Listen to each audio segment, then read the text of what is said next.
Welcome to Cross-Border Tax Talks, where we discuss the latest trends in international taxation, from U.S. tax reform to the latest corporate tax developments on COVID-19.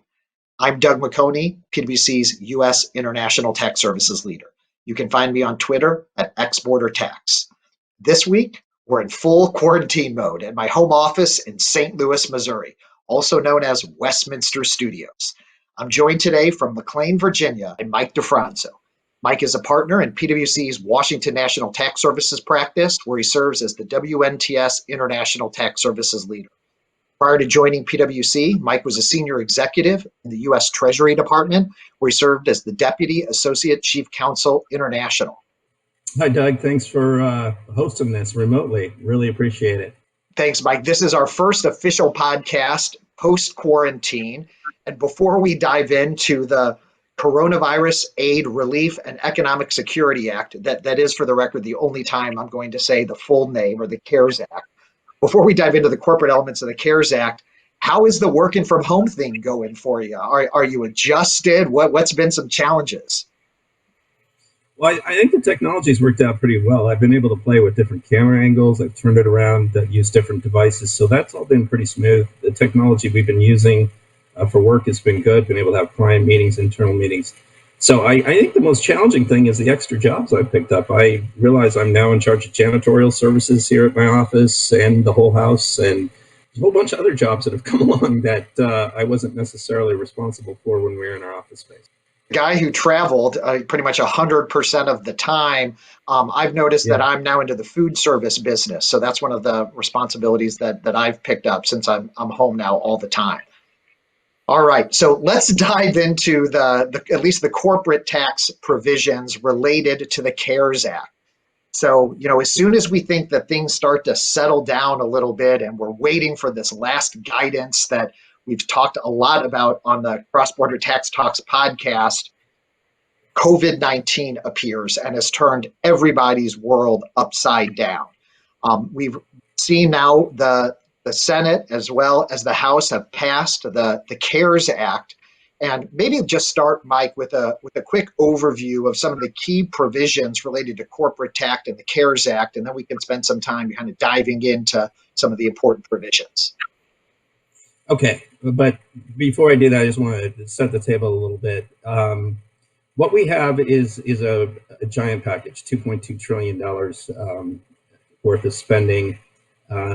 They really weren't looking to raise any tax revenue with it, so there's not much of an offset in there. So when you see a package like that, the tax provisions are taxpayer favorable provisions, which is great news.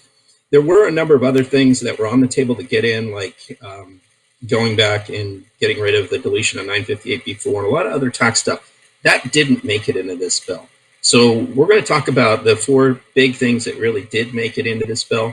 There are other tax questions that exist in the other areas as you work through the bill, like if I have an SBA loan and I know the SBA loan is going to be forgiven, am I able to take deductions? I mean, there's tax questions throughout it, but the big ones that multinationals are really focused on are the introduction of a 5-year carryback on NOLs. Now, that is not only something for 2020, but it's something for 2019 and 18.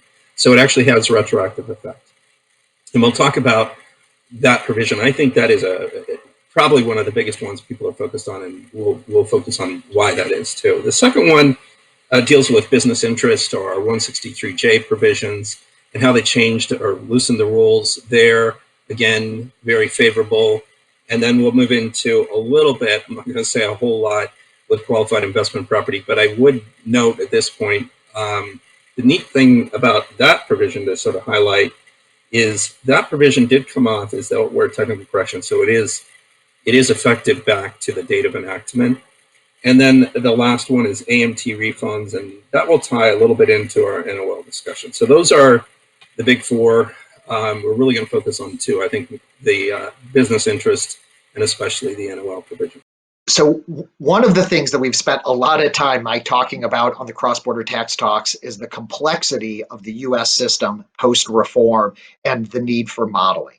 So as I've started to think about these NOL provisions where taxpayers can carry back losses from 18, 19, or 20, and a number of companies weren't in losses or 18 or 19 and maybe in losses in 2020, there obviously seems to be a lot of appeal about taking losses, particularly those in a 21% corporate environment post-reform, and potentially bringing those back to a pre-reform 35% corporate rate environment, and obviously looking for refunds for those years where companies have paid taxes. But there are a number of downstream implications that we've been thinking through with respect to taking those NOLs. And a brief list that we'll get into is impacts on the Section 965 toll charge, particularly as a refund would, I think, go against installment payments. So you might need to elect around that. Impacts that it has on the potential BEAT computation and the taxable income, whether it could throw taxpayers into a BEAT. Potential implications on a 250 deduction, and I think some of those are more from a financial statement perspective, as well as 163J limit to the extent that you've carried losses back to a year post-reform where 163J applies. But talk a little bit about some of those overlaps and some of the challenges that we know that taxpayers are facing as they start to think about carrying back those losses. Sure. All right. So let's go back in time to 2017 when TCJA was enacted. We had a provision in there that said we weren't going to be able to carry back our losses or NOLs anymore. We also weren't going to be able to take all of them. You can only take up to 80% of your taxable income. So you would always have some income. So you could never wipe out your income. And you had a lot of deals that were done since 2017. People will have that understanding this is the way it is. The first thing I would say is if you've done acquisitions, you probably have to look at your acquisition agreements and see under those agreements, is there anything strange that you have to worry about with respect to the NOLs? People weren't contemplating the NOLs were going to be there for carryback, but now they might be. So I would just flag that up front. It really doesn't tie into some of the discussion of rolling through, but it is something for people to be aware of. The second thing you noted is that taking it from a 21% year to a 35% year, and the way I sort of look at that is that's like taking $100 to the grocery store and being able to get $150 worth of groceries. So it's a good deal. The other side of that you mentioned, which was Section 250. Well, Section 250, of course, reduces your income if it's foreign-derived intangible income or FDII to half, basically half, the 13.25, but we'll say about half. And then with GILTI, you're going to be half. With your credits, you can get to 13.25 again, but you could also be at 10.5. That is a situation where you're taking and you're using that $100 to get $50 worth of groceries. So when you're knocking out your ability to have income in those baskets, it's detrimental. When you're able to take it back, it's positive. The other complication is, as you said, 965. What's the implication on Section 965, which was generally a life event for most taxpayers, large taxpayers, that is. And then even more complicated is really the effect on your foreign tax credits. What does it mean if you had foreign tax credits in years where in the prior years are going to go back to, and if you're going to knock out the income there, you're going to knock out your foreign source income, knock out your ability to use credits. Are those credits going to expire in the interim period? Are you going to sort of lose time on the clock with those credits? Are there implications along the way that you really have to consider? So that really feeds into your point about modeling. This is not uncomplicated. In fact, it's very complicated. And I think the decisions that companies are having to make right now, they're having to make under a lot of pressure. They're having to make, you're hearing throughout corporate America, it's not just corporate America, you're hearing in every household in America, we need cash, we need liquidity. And so when you're sitting in a tax department and you're asked, where are the sources of cash? You can't go offshore and pull cash up like taxpayers did at their financial crisis when the government gave them 2008-91 and said, look, you can loan it up temporarily, we'll give you a valve. That valve is kind of worthless now because there's not a lot of trapped cash. So one of the places for cash is to take your taxable income in prior years and reduce it and get a refund from the government. That's exactly what this this provision is meant to do. Problem is that is not without costs sometimes, and you need to understand what those costs are, and they need to be able to be understood in a very numeric way so that that cost of capital can be compared with the other capital that a company may be able to get or other liquidity a company may be able to get at through other programs. So, hate to say everything post TCJA is quantitative. It seems to be a continuing story, but I think making a decision here, you absolutely have to do a fair amount of calculation and a fair amount of modeling. So, Mike, let's unpack a few of those things. Like, let's start with the Section 250 deduction, because this is one of the ones that we ran into immediately, and particularly contemplating some of the financial statement implications. And so, as most of our listeners know at this point, the Section 250 deduction is the deduction that U.S. taxpayers can take for their foreign-derived intangible income or their GILTI income to effectively get those items of income from a 21% down to a 10.5%. And you had mentioned the 13.125 because of the 80% foreign tax credit. But generally speaking, U.S. companies can effectively deduct 50% of their foreign-derived intangible income or their GILTI. But those taxpayers are only allowed that deduction to the extent that they have taxable income. So one of the things that I found very interesting is that if we carry a loss back from, let's say, 2020 back to 19 or back to 18, so to a post-reform environment, then we might actually wipe out the taxable income for one of those years. If we wipe out the taxable income for that year, then the Section 250 deduction goes away. And that was your point, I think, about the $100 of groceries only being able to buy, or $100 being able to buy $50 worth of groceries, is that you might lose the Section 250 deduction from carrying that loss back. And that can have some financial statement implications as well. And so it's just the first example of really being able to model the implications of the NOL to understand what the consequences are on your Section 250 deduction. You nailed that perfectly. You're right on. And it's usually one of the first things people go to because Section 250 is on their mind. And they know there's a cost if they're going to take it back. Now, that cost may not be present if you're going back to a pre-TCJA year, but then you got to realize one of the ways you're going to get into a pre-TCJA year is to do something today. There's nothing you can do about 2020. 2020 is going to play out however 2020 plays out. But a lot of taxpayers are looking at using elections that are still, you can't really do a lot of planning for 2019 right now, but you could do, for example, accelerated deductions. When you file your return, you can take all the capital expenditures that were made, you can put them into your accelerated deduction, take full expensing. Maybe that's enough to tip you over. And then maybe you're using 2019. Well, now you've done something to 2019 that affects the FDII and GILTI considerations. So you have those, and if you really need cash, that might be exactly what you do because 2020 is a ways off in filing that return. So that's where a lot of taxpayers are focused. What can they do with 2019? 2018, what could you do with 2018? Could you go back and amend 2018? Is it even possible to go back and amend 2018 and make the accelerated depreciation or the full expensing election? Those considerations, if you do and it pushes you into a loss, then you are having these costs in GILTI and FDII. Yeah, so I think your point is a good one. So the first is like if you have a loss in 2020 and you carry it back to 18 or 19, you're going to need to think about the 250 deduction.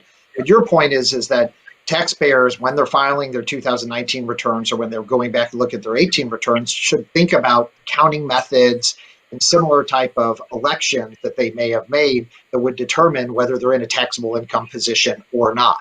And so query whether some taxpayers would be interested in accelerating deductions. But your point is that the acceleration of deduction, just like a loss carryback, could have a cost if you're effectively foregoing a 250 deduction. And I think that may be more a book cost than actual cash tax cost, but things that companies will need to consider as they're making that analysis. The other thing that I wanted to mention was, or talk a little bit about, is the Section 965 toll charge, because the Act has a specific inclusion as it allows taxpayers to not carry the NOLs back to the year that they had their 965 inclusion.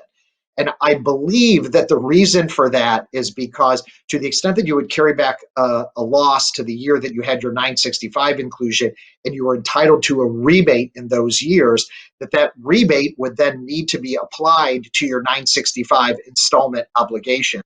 And therefore, the taxpayers wouldn't actually get the cash back. So that I believe that the way Congress intended to fix that was to allow companies to effectively bring those NOLs not in the year of the 965, but you can effectively go around that year. Do I have that right? And you can provide any additional insight on the Yeah, you have it right. 965 and refunds around 965 have already been problematic. They've been problematic since we had it. We had taxpayers who, even if they went in and paid all of it, realized maybe they didn't owe it as much as they owed or something, and they were running into trouble getting the refunds. Again, the theory was that if you're on installment, not everybody's on installment, 964, or excuse me, 965 H and I, but most probably are. And so there was a lot of complication. I think there's a lot of administrative hurdles around it, and I think they just didn't want to test the waters there too much, so they decided to have this workaround. And that's why that's there. That doesn't mean, however, when you're going back and looking at, I mean, because we're looking at this through a U.S. lens, but the reality is there's going to be other issues going around the globe that may feed into 965. We may have jurisdictions who are hungry for revenue, and we may have 905 issues coming up or 904 issues coming up. What's your foreign tax credit? Just a lot more complication could be happening down the road. So I wouldn't say 965 is completely put aside. People may have to revisit 965 at some point, but this bill was meant to sort of work around it. I think that will be the subject of another podcast, is everybody wants to keep putting this 965 behind them. But you're absolutely right, to the extent that there are foreign tax redeterminations, there may be the need to go back and revisit some of those calculations, and particularly as it relates to the foreign tax credit. The other thing about the NOL provisions and the carryback is some of the implications that it could have with those provisions that rely on either a modified or adjusted taxable income-based provisions. So a couple of those that come to mind are the BEAT, 163J, we think about Section 199 and R&D as well. But carrying back NOLs to prior years, particularly post-reform years, or to your point of making accounting method or similar type of adjustments to reduce the taxable income, could, for example, reduce a taxpayer's modified taxable income such that it could throw them into the base erosion and anti-abuse tax.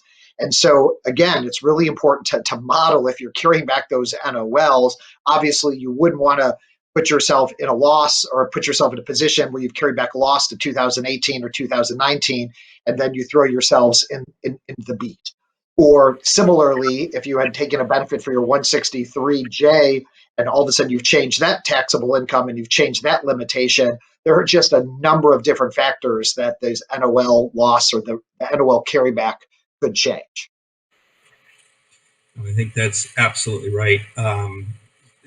There's another fair issue out there too, and never to use the financial crisis as a comparison to what we're going through right now, but there are some lessons we learned from it, and that was getting refunds. Now, this bill was meant to put people in a better cash position. So one of the ways they're going to do that is they're going to look at their 2019 return, which they probably haven't filed yet, and taxpayers may decide to make some accounting method changes, make the full expensing election, throw themselves into a loss, and then take that loss and carry it back to, say, 2000 and let's just pick a year, 2016, for example. All right, so you go back to 2016 and you reduce your taxable income. And if you are bringing back enough to reduce your taxable income such that you're going to get more than a $5 million refund, you've now taken yourself and you've put yourself into the special category of refunds that require joint committee approval. When you get joint committee approval on a greater than $5 million refund, you have to go through a series of procedures. The IRS has to examine. There's a whole protocol you have to follow. The IRS has to follow. The joint committee follows. And it is, to say the least, cumbersome. It can slow down the payment. I know it can take a long time to get a refund when you're in that situation.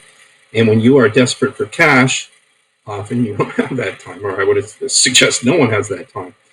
In 2008, the government did, in the financial crisis, look at that process, and they did give an expedited rev proc.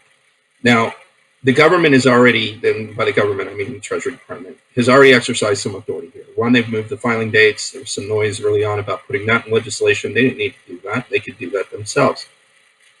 But the other thing the government can do is they can expedite the refund process, and they can put procedures in place that protect them, but serve the goal of getting the cash out quickly.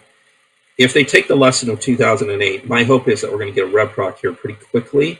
I'm not going to wait on regs for any of this stuff. I mean, I don't think we're ever going to see regs. This is going to be notice, rev procs, rev rules. It's going to be expedient guidance. But if there's a place they're going to need some guidance, it's getting those refunds back and getting them back in an expedited way. I'd expect there to be some, we're probably not going to spend a whole lot of time on the AMT refund, but again, looking for ways to expedite that. That is where the government, I would assume, will be focused on getting some guidance out. Yeah, so I think we've also heard, Mike, that it's the way the government is going to try to deal with these refunds is on a first come, first served basis, which makes sense. So it tells us that taxpayers are encouraged to do this analysis, then file those returns as quickly as possible. And we know from prior experiences that that can be a very big effort, filing, I believe it's Form 1139, and getting the appropriate materials together, obviously, to complete those filings. So time is of the essence. And I think the challenge, at least that we're seeing with clients and taxpayers, is understanding what the collateral implications are to what we discussed, 965, to the Section 250 deduction, to 199, to B, to 163J, and then doing that modeling and then making the determination about whether to file. And I think the other thing, just from a practical perspective, is everybody's working from home, including the IRS. So, query how they plan to process and just administer those, those returns and those filings. Any insight on just some of the practical implications of that from your prior experiences in government? Not that you ever were quarantined while you were there. I was never quarantined, but we did have a flood at 1111 that did cause us. That's 1111 Constitution Avenue that did cause us to go remote. But that was just the national office of chief counsel, and then some people from the commissioner's office, the commissioner, and a few others. That did throw us off our game. It did put us in a situation where, at the time, the IRS computers were not wireless enabled because of taxpayer information. So you had to plug in, you had to go through a whole procedure. It was really hard to get online. So we did everything by BlackBerry. The problem with that is only SES, so Senior Executive Service, and a few GS-15, so high-level career people had the BlackBerries. Now, I think that they're more prevalent. Maybe they're not BlackBerries anymore, but the smartphone technology has made its way in the government just as everywhere else. But it's not as common as you might expect. And I know that those technology issues are out there for them. The other thing is the way the service centers are set up is you've got a lot of people in large areas, in some cases working shoulder to shoulder, and they've had to come offline. And if they're not working from home, they've had to go in and clean everything and then reposition everybody with an appropriate social distance between them. They've probably got new procedures in place about how people are interacting in the office, if they're in the office. And I would lay on top of all that, not only do they have to carry out everything we need done here on this side for refunds and dealing with some of the corporate matters, but the IRS has got to do a whole lot with individual tax filing season. My understanding is they're not getting a lot of their seasonal people back, and it's not because they don't want them back. I think it's just because a lot of people just aren't able to come back right now. And then the other big issue is the IRS was handed the huge job of handing out all of the checks to the American public of $1,200 each. So I think when they begin to prioritize where are they going to put their resources, I think getting those checks out to people is number one, no question about that. And then it's going to be a question of, all right, then where do they put their resources? Refunds, I would say, has got to be up there. And then first come, first serve, getting those refunds in, getting a rep proc out for an expedited process when you tip over that $5 million mark will be extremely important. And I wish I could say money's going to flow tomorrow out of the IRS, but I don't think it will. Maybe those checks, hopefully those checks will be coming very soon. But as far as refunds, I don't think it'll be quick, but hopefully a lot quicker than it would be if they don't make some changes with that rep proc. And I don't know anything that's a rep proc coming. I'm guessing one's coming because one came in 2008. Yeah, a Herculean tax, and obviously employers, corporate employers, eager to get their hands on that cash. And I think modeling is certainly the first step, getting those returns completed, and then filing and trying to get as close to the front of the line as possible are the top priorities for taxpayers. So let's turn to 163J. So 163J is our interest expense limitation provision that came as part of tax reform, where companies are generally limited to 30% of EBITDA. And what the CARES Act did is, as you mentioned, it changed the provision or changed the 30% limitation to a 50% limitation for 2019 and 2020. So effectively increasing the amount of interest expense that's deductible for U.S. corporate taxpayers. And then there was also a change in the law that allows companies to be able to use their 2019 numbers for the 2020 return, some particular certainty for those taxpayers that presumably are trying to model out where they're going to be for their 2020 year. What are some of the things, Mike, that companies should consider as they're thinking about changing their 163J position, particularly in 2019 as companies are scrambling or starting to prepare, whatever the case might be, for those returns? What are some of the things taxpayers should be mindful of as they're thinking about moving from the 30% to the 50% limit? Well, it all sort of ties together. One, you got to think about your NOL and what you're doing in prior years, or what you may be doing with your carryback, because that is going to affect the adjusted taxable income numbers. It is, I think, fantastic news for 2020 that you can use your 2019 number, and then a huge benefit to go from 30% to 50%.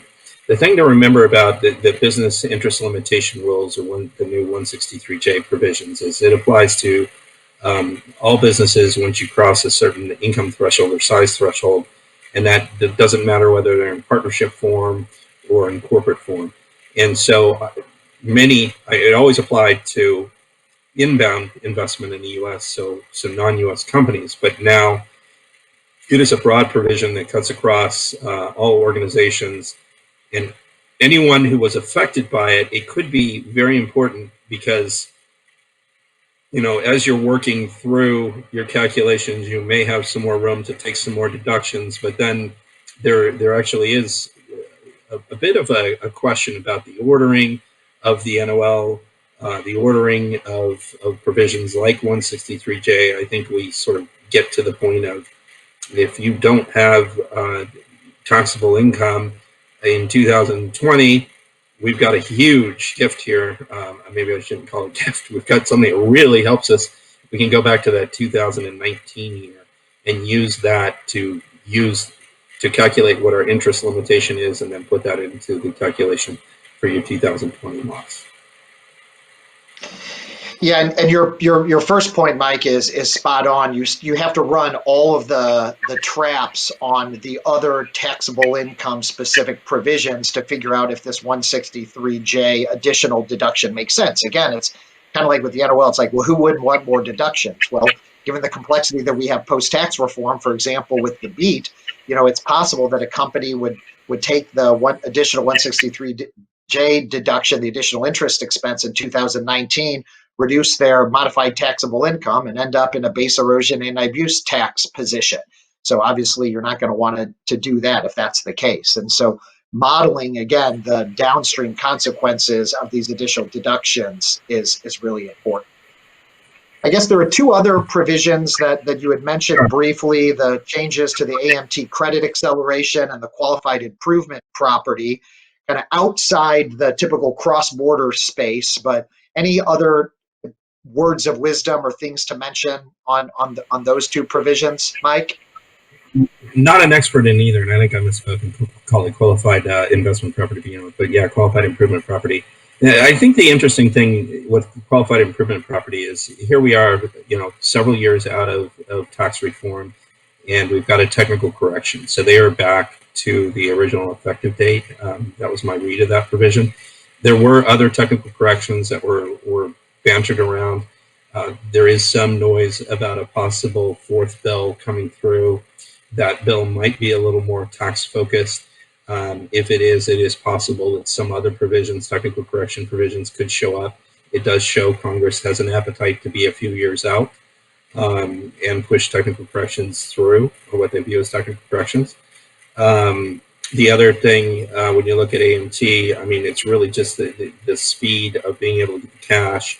It's critical for many taxpayers, just like taking the NOL back, getting the refunds, getting the process in place. I'd be watching very closely to see how quickly the government can put together expedited processes and put the guidance out there as to what that expedited process needs to be.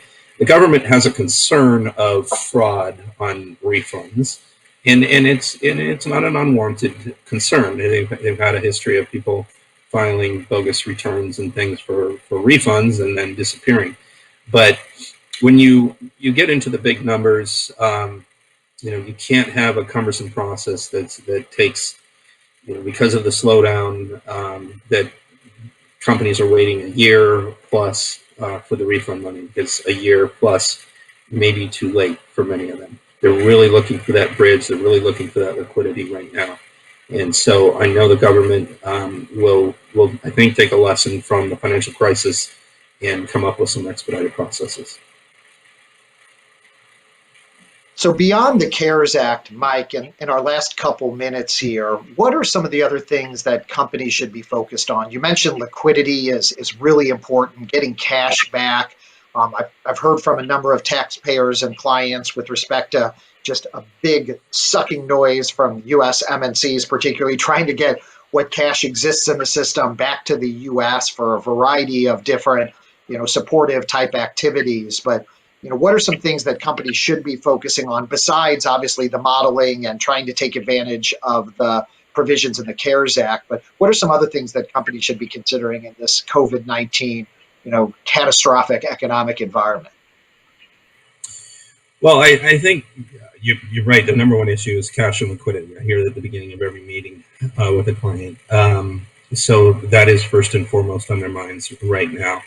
But going beyond that, I think a lot of taxpayers can look at really this as an opportunity. I always look for the bright side in things sometimes.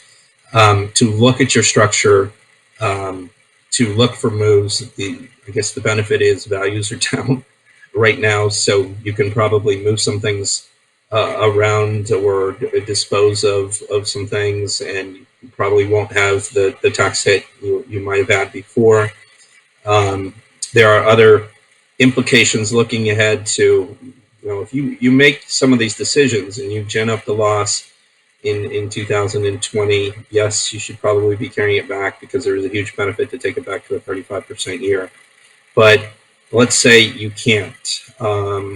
Then you got to live with some of the consequences rolling forward. And we talked how those problems with GILTI and FDII and implicate, and you might not get that great benefit with 163J. And so you may get a whole lot of interest expense that gets hung up. I mean, there's just a ripple effect that could carry through to the future years as we move out of this crisis.